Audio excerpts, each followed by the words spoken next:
우리는 전도서 말씀을 잠깐 이제 살펴보고자 하는데요. 전도서는 성경에 보면 조금 다른 책들하고는 분위기가 다릅니다. 잠언을 읽으면서 우리는 삶의 지혜를 배우게 됩니다. 시편을 읽으면서는 기도를 배울 수 있습니다. 그런데 전도서를 읽으면 어때요? 우리가 이제 월요일부터 오늘까지 이제 전도서를 읽었는데요. 전도서를 읽다 보면 좀 마음이 무거워지지 않습니까? 왜냐하면 이 헛되다라는 말이 참 많이 반복되기 때문이에요. 특별히 이제 전도서 1장 2절 말씀을 보면요, 헛되다라는 표현이 5번 나오죠. 전도서 1장 2절, 전도자가 이르되 헛되고 헛되며 헛되고 헛되니 모든 것이 헛되도다. 아멘. 그래서 어떤 분들은 전도서를 읽다가 이렇게 생각하시는 분들도 있어요. 왜 성경에 이렇게 우울한 책이 있는가? 우울한 책이 있는가? 그러나 사실 전도서는 매우 현실적인 책이죠. 전도서는 하나님 없는 인간의 삶, 그러니까 하나님 없이 살아가는 인간의 삶을 가장 정직하게 보여주는 책이에요. 전도서의 핵심 표현은 해 아래에서라는 표현인데요. 이 해 아래서라는 표현은 무려 이 전도서 12장까지 나오는데 30번 가까이 등장하고 있습니다. 여기서 해 아래서란 무슨 의미예요? 하나님을 제외한 인간 중심의 세상을 의미하고 있어요.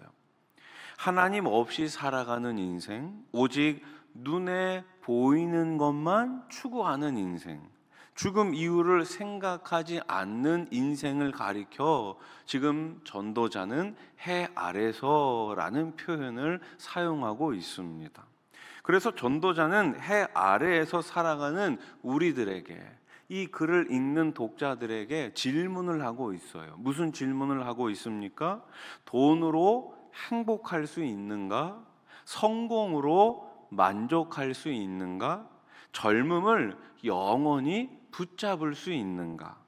이 질문에 솔로몬은 자신의 삶을 통해 대답하고 있지요. 뭐라고 대답합니까? 아니다라고 결론을 맺어요. 전통적으로 전도서는 솔로몬이 쓴 것으로 이해하고 있습니다. 그도 그럴 것이 1절에 나오는, 전도서 1장 1절에 나오는 그 표현 때문에 그래요. 우리 전도서 1장 1절을 한번 같이 읽어봅시다. 시작.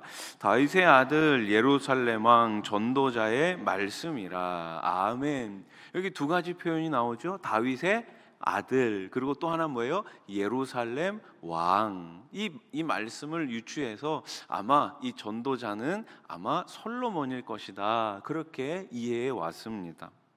솔로몬은 세상에서 가장 지혜로운 사람이었어요. 가장 부유한 사람이었고 누가 보더라도 성공한 왕처럼 보였습니다. 그는 우리가 부러워하는 사실 모든 것을 다 가졌던 왕이에요. 권력도 있었습니다. 명예도 있었습니다. 부도 있었습니다. 학문도 있었습니다. 쾌락도 있었습니다. 그러나 인생의 황혼에 이르러 그가 지금 하고 있는 말이 뭐예요? 모든 것이 다 헛되다라는 것입니다. 여러분, 이 말은 지금 가난한 사람이 하는 말이 아니에요. 실패한 사람이 하는 말도 아닙니다. 세상에 줄 수 있는 모든 것을 누려본 사람이 내리는 결론이에요. 그리고 그 결론이 오늘 우리가 읽은 본문 12장에서 마무리가 되고 있습니다. 자, 그러면 오늘 본문을 통해 우리가 먼저 기억할 수 있는 것, 알 수 있는 것이 무엇입니까? 첫 번째는 따라해 보세요. 인간의 한계. 인간에게는 뭐가 있다라는 거예요? 한계가 있다라는 거예요. 무한하지 않다라는 것이죠. 특히 우리의 인생은 어때요? 생각보다 길어요? 짧아요? 목사님, 전 너무 긴 것 같아요. 혹시 그렇게 말씀하신 분도 있을지 모르겠지만 아마 대부분은 인생은 짧다라고 생각하실 거예요. 저도 이제 뭐 그렇게 오래 살지는 않았지만 모르겠습니다. 절반 이상은 산 것 같은데, 뒤돌아보면 야, 제가 벌써 수원에 온 지 15년이 넘었어요. 15년이 뭐예요? 2010년에 왔으니까 벌써 이제 16년, 횟수로 17년째를 지금 이제 수원에서 살고 있습니다. 이제 3년만 더 살면요, 제 인생에서 가장 오래 산 곳이 수원이 됩니다. 제가 부산에서 20년을 살았거든요. 그러니까 이제 3년 더 채우면 이제 부산이랑 수원이랑 똑같이 이제 20년이 돼요. 이제 그 앞에 15년은 서울에서 살았습니다. 이제 어저께 이제 며칠 전에 이제 어떤 목사님을 만났는데 저한테 부산에서 20년 이제 중학교부터 대학교까지 다녔다고 하니까 근데 목사님은 사투리를 안 쓰시네요 이러더라고요. 제 근본이 원래 서울입니다. 이랬어요. 이게 참 태어나서부터 했던 말이 모르겠어요. 이제 수원에 와가지고 이제 더 이렇게 서울 말이 이제 잘 정착이 된 것 같긴 한데 하여튼 참 재밌습니다. 이 시간이 이렇게 흘러가요. 인생은 생각보다 짧아요. 그래서 지금 전도서 12장 1절에서 뭐라고 이야기합니까? 1절 말씀 보세요. 너는 청년의 때에, 어느 때요? 청년의 때에 너의 창조주를 기억하라. 곧 곤고한 날이 이르기 전에 나는 아무 낙이 없다고 할 해들이 가깝기 전에. 아멘. 그런데 여러분, 왜 하필이면 청년의 때일까요? 청년의 때일까요? 우리는 젊을 때 사실 어때요? 내가 살아갈 날이 많을 것처럼 생각하기 때문이에요. 그러나 전도자는 노년의 모습을 2절부터 표현하고 있거든요. 매우 아름답지만 또 한편으로는 슬프게 묘사하고 있어요. 노화와 죽음을 상징하는 시적 표현들이 2절부터 계속해서 등장하는데, 사실 우리가 읽은 이 개정 성경보다는 세번역으로 보면 좀 더 명확하게 우리가 이해를 할 수 있습니다. 3절부터 5절을 제가 한번 읽어볼 테니까 한번 잘 보십시오. 3절입니다. 그때가 되면 너를 보호하는 팔이 떨리고 정정하던 두 다리가 약해지고 이는 여기 사람 이예요. 이는 빠져서 씹지도 못하고 눈은 침침해져서 보는 것마저 힘겹고. 4절 보세요. 귀는 먹어 바깥에서 나는 소리도 못 듣고 맷돌질 소리도 희미해지고 새들이 지저귀는 노래소리도 하나도 들리지 않을 것이다. 5절 말씀. 높은 곳에는 무서워서 올라가지도 못하고 넘어질세라 걷는 것마저도 무서워질 것이다. 검은 머리가 팥뿌리가 되고 원기가 떨어져서 보약을 먹어도 뭐가 없어요? 효력이 없을 것이다. 사람이 영원히 쉴 곳으로 가는 날 길거리에는 조객들이 오간다. 아멘. 그러니까 청년의 때에 하나님을 기억하라, 창조주를 기억하라고 지금 전도자가 이야기하면서 이제 곧 너희가 노년의 때가 얼마 남지 않았는데 노년의 때가 되면 이러한 삶을 살 수밖에 없다고 지금 전도자가 이야기하고 있는 거예요. 전도자는 인간 존재의 한계를 지금 분명하게 보여주고 있습니다. 우리가 사는 세상은 과거와는 비교할 수 없을 정도로 어때요? 과학이 발전했습니다. 또 의학이 발전했습니다. 그러나 여전히 인간은 죽음을 이길 수는 없어요. 질병을 정복한다고 하지만 마침내 모든 사람에게 찾아오는 이 죽음은 아직도 해결하지 못하잖아요. 종교개혁자 칼빈은 그래서 인간을 가리켜 뭐라고 이야기했을까요? 한순간 피어났다가 사라지는 안개와 같은 존재다. 뭐라고요? 안개와 같은 존재라고요. 안개. 개혁주의 신학은 인간의 전적 타락을 강조하고 있어요. 한번 따라해 보십시오. 전적 타락. 이 전적 타락이라는 말이 인간이 가장 악하다라는 뜻이 아니라 뭐예요? 하나님을 떠난 인간은 자기 힘으로는, 내 힘으로는 구원에 이를 수 없다는 거예요. 한마디로 말해서 자력 구원은 불가능하다는 거예요. 내 힘으로는 절대로 구원받을 수 없다는 것이 바로 성경이 말씀하고 있는 것입니다. 전도서는 바로 그 사실을 우리들에게 잘 보여주고 있어요. 인간은 지혜로도 돈으로도 권력으로도 마침내 우리가 심판을 당하게 될 그 죄의 문제를 해결할 수 없다고 말하고 있죠. 제가 참 좋아하는 아이들 부르는 찬양 가운데 저도 강단에서 여러 번 불렀지만 돈으로도 못 가요. 이 찬양 참 좋아하는데요. 여러분 이게 1절, 2절, 3절이 있어요. 가사 좀 띄워주세요. 예. 돈으로도 못 가요. 힘으로도 못 가요. 벼슬로도 못 가요. 지식으로 못 가요. 어여뻐도 못 가요. 맘 착해도 못 가요. 예. 여러분이 6가지만 우리가 잘 알고 있으면 됩니다. 예. 근데 이거를 사람들이 몰라요. 예. 돈으로 다 해결된다고 생각해요. 힘으로 다 된다고 생각해요. 벼슬, 권력으로 다 된다고 생각해요. 지식으로 다 된다고 생각해요. 예. 외모로 다 된다고 생각해요. 착하면 다 된다고 생각해요. 성격 좋으면 다 된다고 생각해요. 그러나 이것으로는 내 문제를 해결할 수 없다니까요. 왜요? 이것이 인간이 가진 한계이기 때문입니다. 결국 우리가 하나님 나라를 가기 위한, 내 죄의 문제를 해결하기 위한 가장 중요하면서 가장 완전한 해답은 뭐예요? 거듭나면 가는 나라, 믿음으로 가는 나라입니다. 죽음 앞에서 모든 인간은 동일해요. 모든 인간은 동일해요. 이것이 바로 인간의 한계입니다. 그러나 우리는 예수 그리스도를 믿음으로 인간의 한계, 죄의 문제를 해결할 수 있게 된 거죠. 우리 인생의 해답이신 예수 그리스도 안에서 여러분들이 참된 자유와 기쁨을 누리며 살아가실 수 있기를 우리 주님의 이름으로 축원합니다. 자, 두 번째로 오늘 본문을 통해 우리가 알 수 있는 게 뭐예요? 따라해 보십시오. 하나님의 은혜. 하나님의 은혜를 알 수 있죠. 자, 하나님의 은혜를 알아야 하는데 그러기 위해 먼저 뭘 기억해야 돼요? 창조주를 기억해야 돼요. 1절 상반절을 다시 보세요. 12장 1절 상반절. 너는 청년의 때에 너의 창조주를 기억하라. 아멘. 여기서 기억하다라는 단어는 헬라어로 자카르예요. 자카르. 이 자카르라는 단어는 언약을 붙들고, 언약이 뭐예요? 하나님과의 약속이죠. 하나님과의 약속을 붙들고 하나님께 돌아가 하나님께 순종한다라는 뜻입니다. 그것을 뭐 하라는 거예요? 기억하라는 거예요. 기억하라.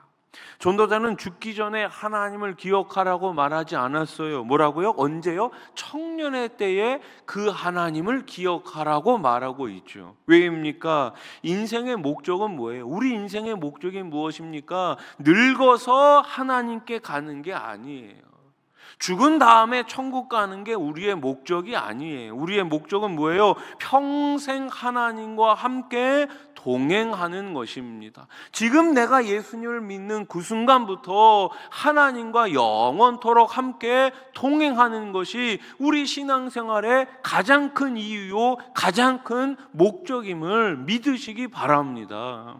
여기서 우리는 하나님의 은혜를 발견하게 되죠. 뭐예요? 우리가 하나님을 찾기 전에 하나님께서 먼저 우리를 창조하신 거예요.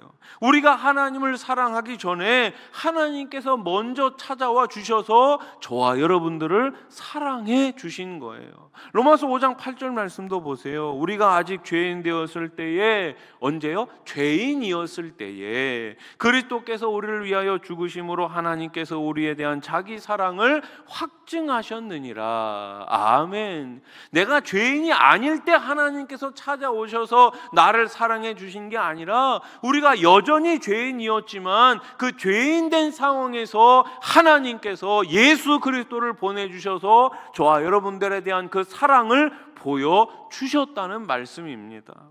성경은 은혜의 주도권, 이 주도권이 누구에게 있다고 말해요? 하나님께 있다고 말해요.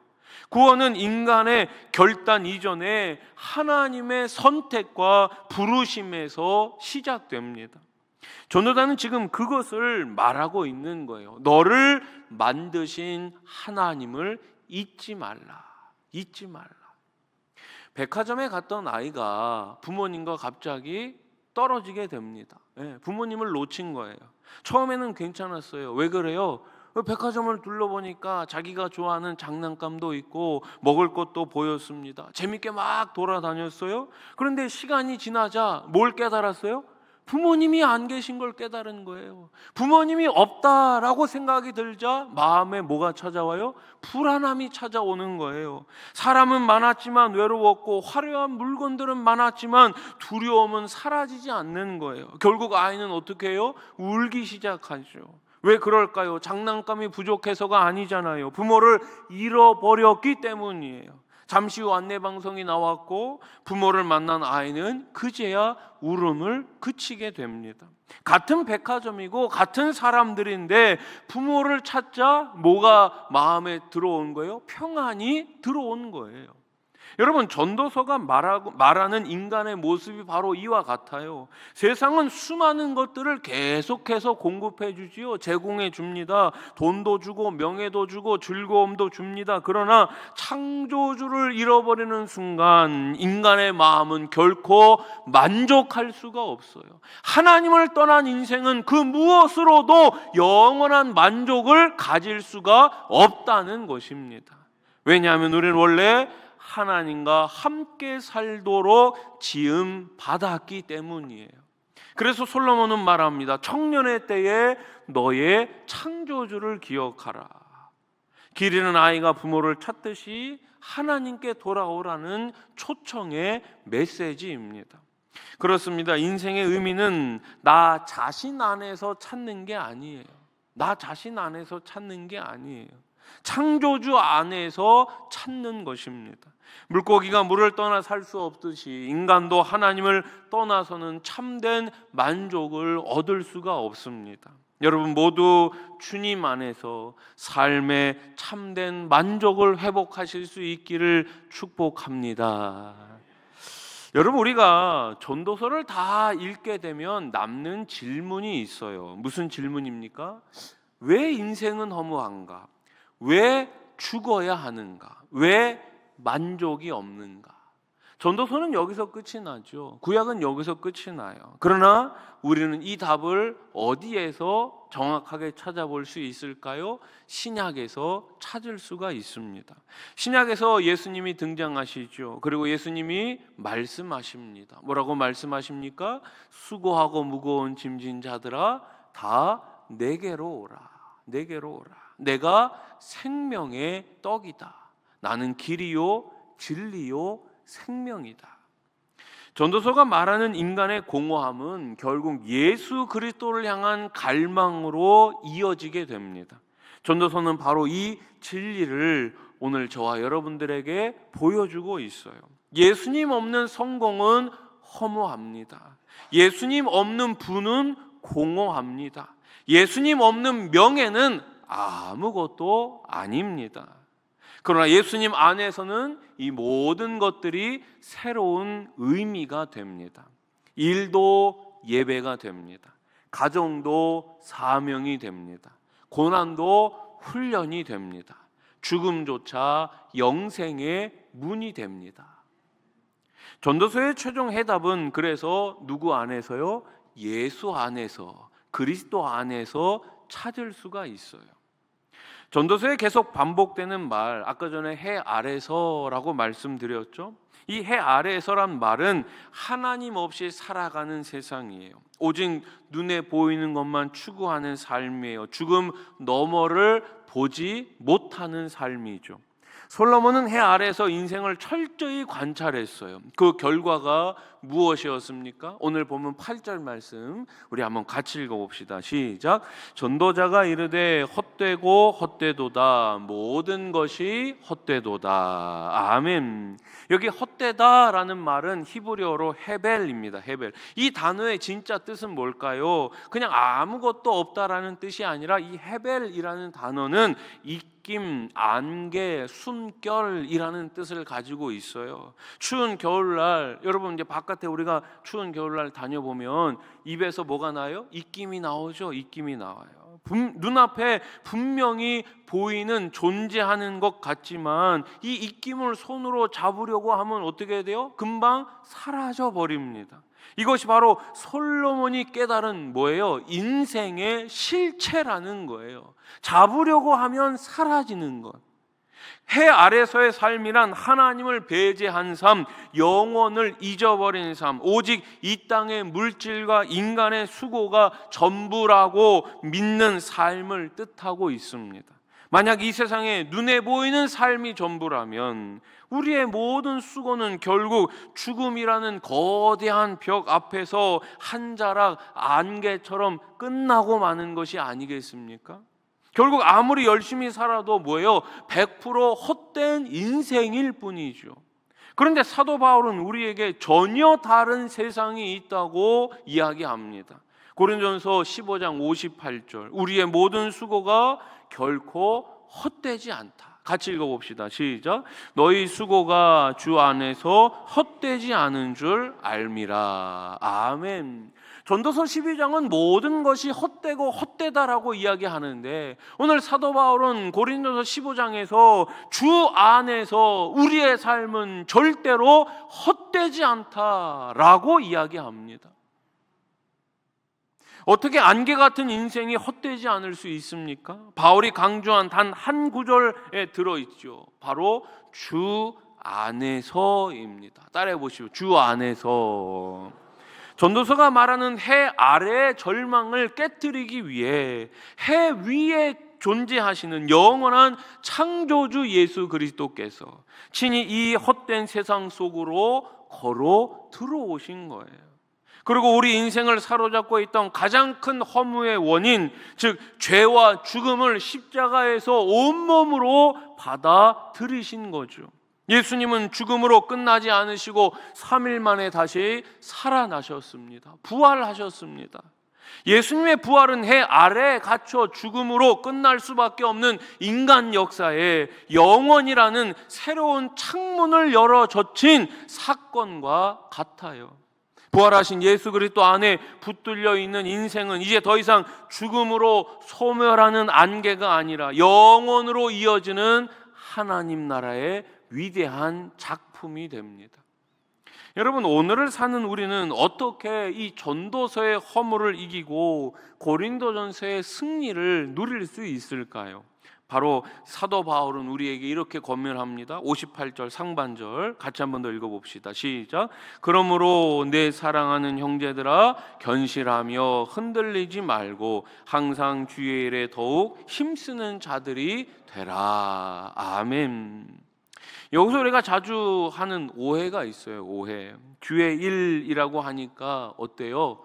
목사가 되거나 선교사로 떠나거나 교회에서 뭐 여러 가지 봉사하는 것만 주의 일이라고 생각하지만 그렇지 않습니다.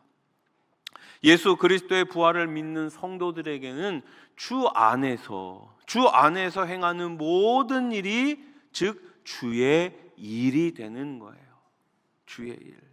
예수님의 사랑을 품고 가족을 위해 정성껏 밥상을 차리는 어머니의 수고, 정직하게 땀 흘려 일하며 이웃을 섬기고 일터를 지키는 그 직장인들의 출근길, 주님의 이름으로 소외된 이웃에게 건네는 작은 미소 하나, 지체들을 위해 골방에서 눈물로 드리는 기도, 이 모든 것이 바로 뭐라고요? 주의 일이라고요.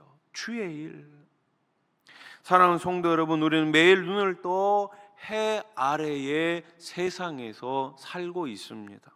그러나 기억하십시오. 주님 없는 성공은 화려해 보일 뿐 결국 손에 쥐면 사라질 뜨거운 입김에 불과합니다. 우리의 시선을 그래서 해 아래에서 어디로요? 해 위로 부활하신 예수 그리스도께 고정하며 우리의 시선을 거기에 고정하며 살아가시는 저와 여러분, 우리 교회가 되기를 우리 주님의 이름으로 축원합니다.